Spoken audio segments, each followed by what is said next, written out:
राजा सिखी ध्वज की ज्ञान में दृढ़ स्थिति तथा जीवन मुक्ति में चित्त रहित्य एवं तत्व स्थिति का वर्णन।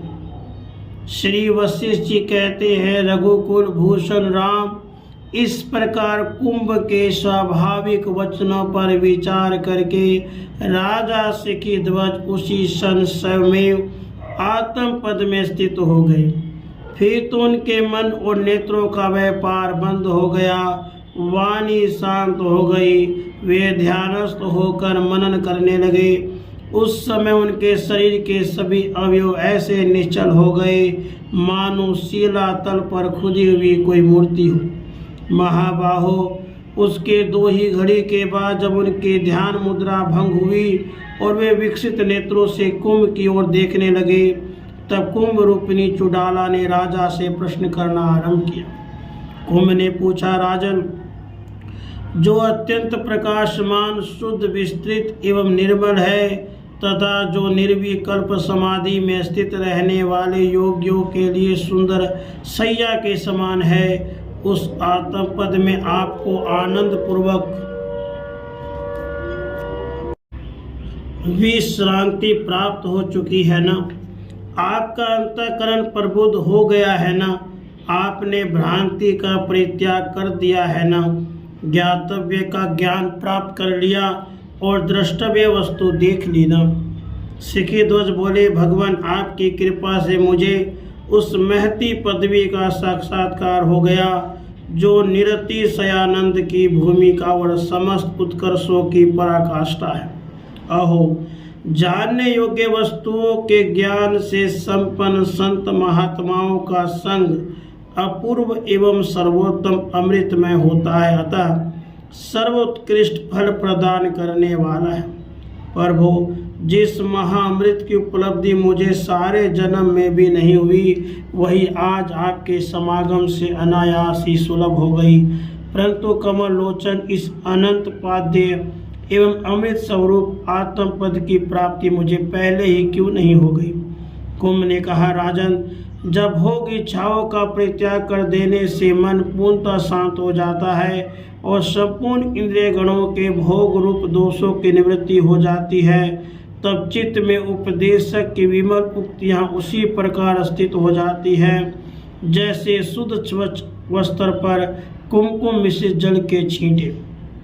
कमल नयन, आपके अपने वासना स्वरूप अनंत दोषों का जो अनेक जन्मों के शरीरों द्वारा संग्रहित किए हुए थे, परिपाक आज प्रकट हुआ है। साधु शिरोमणि, काल द्वारा परिपक्व होकर संपूर्ण दोष शरीर से निकल जाते हैं। सखे, शरीर से वासनात्मक दोषों के निकल जाने पर गुरुदेव जो कुछ निर्मल उपदेश देते हैं, वह शीघ्र ही अंतःकरण में प्रविष्ट हो जाता है। महामते, दोषों का परिपाक संपन्न हो जाने पर आज मैंने आपको उद्बुद्ध किया है। इसी कारण आज ही आपके अज्ञान का विनाश हो गया। आज आपके सभी दोष परिपक्व होकर नष्ट हो गए। आज ही आपने सम्यक रूप से ज्ञान उपदेश धारण किया है।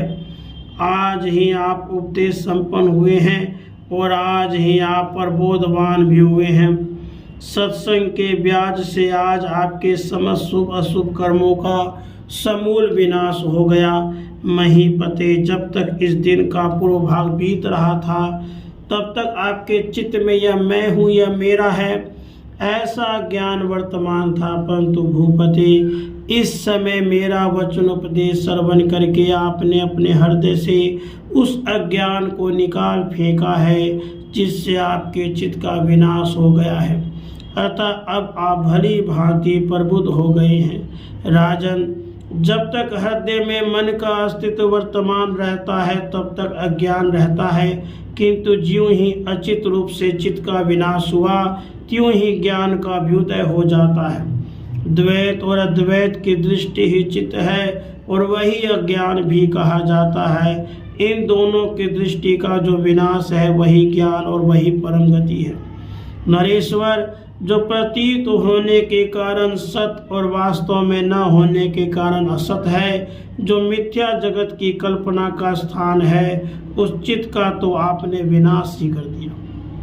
इससे अब आपका ज्ञान जाग उठा है और आप विमुक्त हो गए हैं। अतः अब आप शोक शून्य, आयास रहित, निसंग, अनन्य, आत्मज्ञान संपन्न, महान अभ्युदय से युक्त, मौनी एवं मुनि होकर अपने निर्मल स्वरूप में स्थित रहिए। सिखी ध्वज बोले, भगवान यूं आपके कथनानुसार जो मूर्ख जीव के लिए ही चित्त है, ज्ञानी के लिए नहीं। किंतु प्रभु, यदि आत्मज्ञानी के लिए चित्त है ही नहीं, तो ये आप जैसे जीवन मुक्त मनुष्य मन से रहित होकर जगत में कैसे विचरण करते हैं, यह बतलाने की कृपा कीजिए। कुंभ ने कहा, तत्वज्ञ, आप जैसा कह रहे हैं यह ठीक वैसा ही है, इसमें थोड़ा सा भी अंतर नहीं है। जैसे पत्थर में अंकुर नहीं निकलता, उसी प्रकार जीवन मुक्तों का चित्त व्यापार शून्य हो जाता है। क्योंकि पुनर्जन्म लेने में सहायक जो घनीभूत वासना होती है, वही चित्त शब्द से कही जाती है और वह आत्मज्ञानी में रहती नहीं। आत्मज्ञान संपन्न पुरुष जिस वासना द्वारा सांसारिक कर्मों का व्यवहार करते, उसे आप सत्व नाम वाली समझिए। वह वासना पुनर्जन्म से रहित होती है, जो सत्व में स्थित है तथा जिनकी इंद्रियां सम्यक प्रकार से वश में है, ऐसे जीवन मुक्त महात्मा आसक्ति रहित होकर विचरते हैं। परंतु चित्तस्थ पुरुष वैसा कभी नहीं कर सकते। राजन, अज्ञान से आच्छादित चित्त को चित्त कहते हैं और प्रबुद्ध चित्त सत्व कहा जाता है। जो अज्ञानी है वे चित्त में स्थित रहते हैं और महाबुद्धिमान ज्ञानी लोग सत्व में स्थित होते हैं। भूपति, चित्त बारंबार उत्पन्न होता है किंतु सत्व पुनः नहीं पैदा होता, इसलिए अज्ञानी बंधन में पड़ता है, ज्ञानी नहीं पड़ता। राजन, मुझे यह ठीक ठीक पता है कि आज आपने पूर्ण रूप से अपने चित्त का विनाश कर दिया है, जिससे आप सत्व संपन्न हो गए हैं और महात्यागी बनकर स्थित हैं। आज आपकी सारी वासनाएं नष्ट हो गई हैं, जिससे आपकी विशेष शोभा हो रही है। मुनि, मैं यह भी मानता हूँ कि आपका मन आकाश की तरह निर्मल हो गया है। आप परम शांति को प्राप्त हो गए हैं और सिद्ध होकर सर्वोत्कृष्ट समस्थिति में पहुँच गए हैं। राजन, यह वही महात्याग है जिसमें आपने अपने सर्वस्वरूप चित्त का परित्याग कर दिया है। भला तप आदि आपके कितने दुखों का विनाश करने में समर्थ होता। यह जो प्रतिरूप परम सुख है, यही अक्षय सुख है, यही वास्तव में सत्य है। स्वर्ग आदि का जो थोड़ा बहुत सुख है वह सत्य नहीं है, क्योंकि वह विनाशशील है। उत्पत्ति एवं विनाश युक्त होने के कारण वर्तमान काल में ही प्रतीत होता है। राजर्षि, जैसे आकाश से भी अत्यंत निर्मल सच्चिदानंद परमात्मा से सभी पदार्थ समुद्भूत होकर दृष्टिगोचर होते हैं, वैसे ही वे उसी परमात्मा में विलीन भी हो जाते हैं।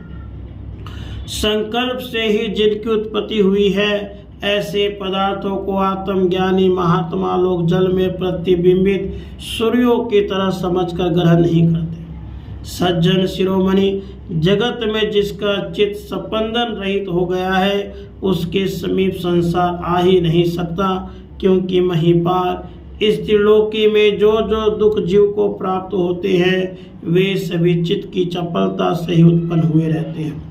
इसलिए जिसका चित्त स्थिर, शांत, स्पंदन शून्य और चंचलता रहित हो गया है, वही मनुष्य सदा परमानंद में निमग्न रहता है और वही साम्राज्य परमात्म साक्षात्कार का पात्र होता है। सिखी ध्वज बोले, संपूर्ण संशयों का उच्छेद करने वाले विभो, स्पंद और अस्पंद ये दोनों किस प्रकार एकता को प्राप्त होते हैं, वह विधि मुझे शीघ्र बतलाने की कृपा कीजिए। कुंभ ने कहा, राजन, जैसे सागर जल रूप से एक है, उसी तरह यह सारा जगत चिन्ह मात्र स्वरूप होने के कारण एक ही वस्तु है। अतः जैसे तरंगे शुद्ध जल को ही उछालती है, वैसे ही बुद्धि वृत्तियां उसी चिन्ह मात्र को स्पंदित करती है।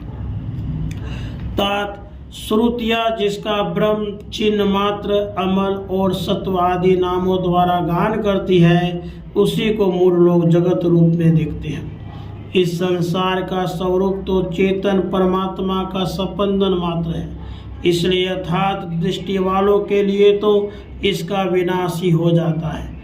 परंतु जिन्हें यथार्थ दृष्टि की प्राप्ति नहीं हुई है, ऐसे पुरुषों को रज्जु में सर्प भ्रांति की भांति या भ्रम रूप से ही प्रतीत होता है।